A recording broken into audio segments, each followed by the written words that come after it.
The NBA trade deadline came and went without disappointment with a lot of movers and shakers. Matt, I got a very simple question for you. Who was a winner of this NBA trade deadline to you? Well, a winner, unfortunately, kind of became a loser because of an injury. I do like what the Clippers were able to do in getting Covington and getting Powell.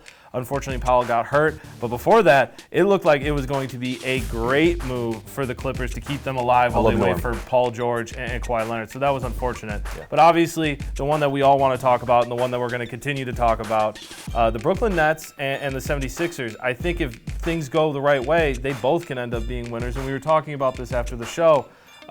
These are guys and teams that needed to make a move because they both had players that didn't want to be there.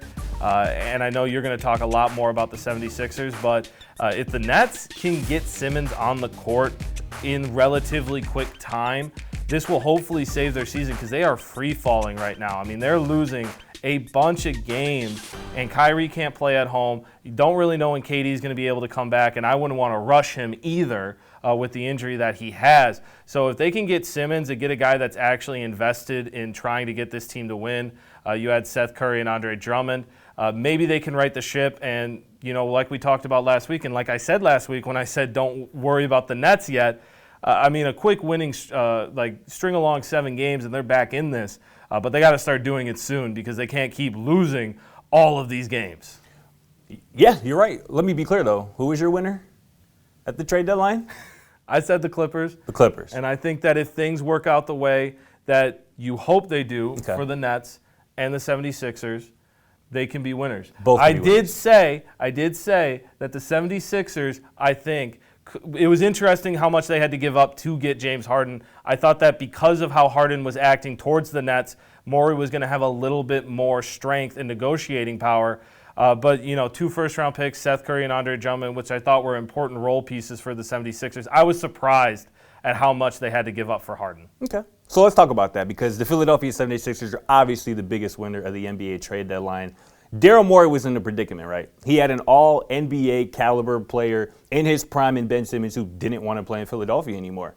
The best case scenario, the best case outcome of that scenario is to get the most in return for Ben Simmons. And that's exactly what happened. You turned Ben Simmons into a 7-time All-NBA James Harden, who last seen, we'll say what you want about him now, this season is averaging 22, 10, and 8 in a place in Brooklyn that he didn't want to be in with a bum hammy. And just last season, talking about James Harden, this is somebody who people were talking about is an MVP candidate when he originally first arrived in Brooklyn, who was moved to the point guard, was still putting up 20-plus points, 10-plus assists, his typical 8-9 rebounds. So this was a slam dunk for Daryl Morey and the Philadelphia 76ers. And you talk about what they had to give up. Steph Curry is a hell of a shooter and a hell of a player, but his minutes were going to diminish with the James Harden package. And not to mention Steph Curry is in his 30s on the decline. And not to mention Andre Drummond, who they also gave up, was just on the buyout market about a year ago. The first-round picks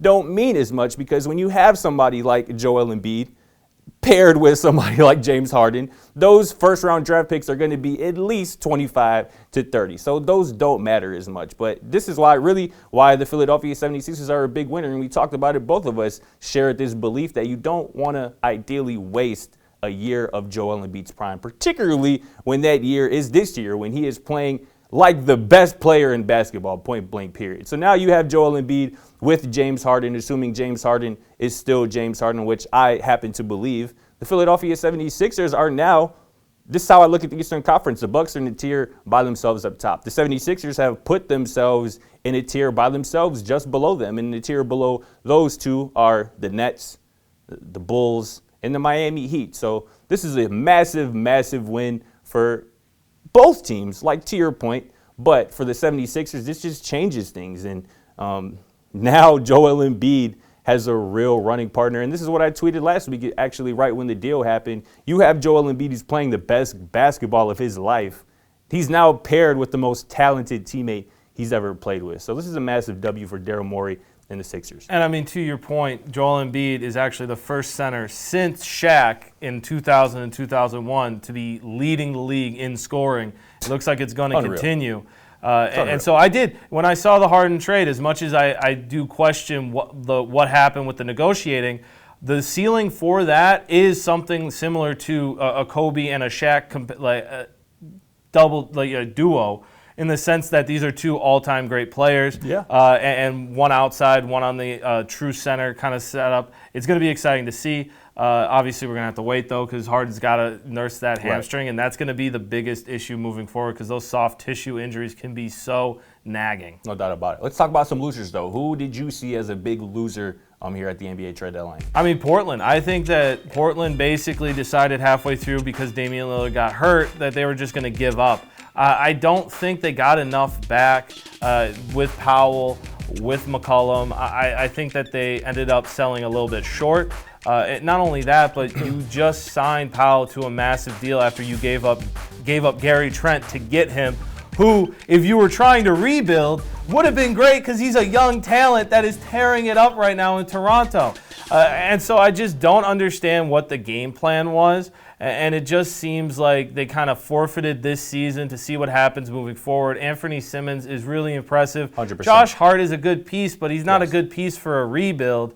This just seems like Portland doesn't really know where they're going, and they're clearly my losers. Their only silver lining in this Portland situation is hopefully they have come to terms with the idea that they really have to build for the future, and that whether that involves Dame or not, they know that they are in a rebuild and that their brightest days are ahead of them and not in the current moment. But as far as the loser, for me, that has to be the Sacramento Kings. The fact that you were able to willing to let Tyrese Halliburton go is mind-boggling to me. You just drafted him in the first round last year, and he has been nothing but a slam dunk for you. This is a 21-year-old guard in a guard-driven league who is a star, can play at all three levels, mid-range, get to the rim, shoot from three with his kind of weird, peculiar shot. Tyrese Halliburton is a bucket. Not only that, but he loved being in Sacramento. That's he wanted something to I've be never there, heard anybody say, but he loved being there. He talked about afterwards he felt hurt. He felt like Sacramento just gave him away.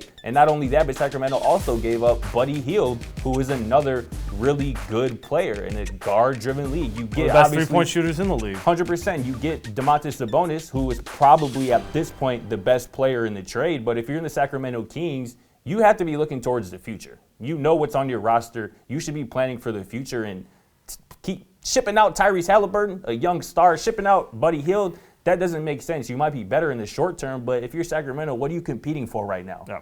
Perhaps the number 10 slot to maybe play a play-in game, but other than that, that just made no sense to me. And I feel bad for Tyrese Halliburton. I know he's going to ball in Indiana. But they're one of the winners, honestly, because they were able to do that. 100%. And one of the last things, and we talked about this in the Sacramento Kings, who are they? They're in a perpetual state of rebuild or, I guess, retool. And this just prolonged that whole process. I do like Dante DiVincenzo. Yeah. That was a starting two-guard on a NBA contender. And I think that with the more freedom he's going to have in Sacramento, it'll be interesting to see what he does. But that doesn't make up for the Halliburton move. No. And honestly, I don't understand, if you were going to send away Buddy Hield, why keep Harrison Barnes as well? It seems like they're trying to win now, but also somehow win in the future as well. The Kings are going to just do King things, and it's always going to be us shrugging and trying to figure out why. Listen, I don't doubt that a pairing of De'Aaron Fox and Domantas Sabonis won't work, or that it won't translate into more wins than what the Sacramento Kings have been accustomed to over the last few seasons. But again, you have to be, if you're the Sacramento Kings as a franchise, absolutely not. It's not even an 8 seed. Nope. But again, that's why you have to be thinking towards the future, and trading away Tyrese Halliburton does not help in that regard. But that's going to do it for us, though. Catch us on tomorrow's episode of Simple Question. For Scott Procter, my guy Matt Morris. We'll catch you next time.